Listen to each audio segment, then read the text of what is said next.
Rumors so far suggest that the Samsung Galaxy Z Flip FE is indeed coming next year. It will be a toned-down version of the original Z Flip at a lower price to appeal to the masses.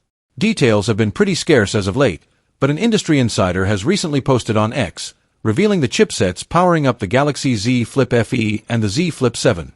It looks like the FE will adopt the Exynos 2400E, while the Z Flip 7 will get the still unreleased Exynos 2500. This signals a shift in strategy as the Galaxy Z Flip 6 this year launched with Qualcomm's Snapdragon 8 Gen 3 chip, while the successor is now expected to run an in-house Exynos 2500. On the other hand, the Z Flip FE having an Exynos 2400E chipset comes as no surprise as Samsung will be cutting costs to achieve a more reasonable price point.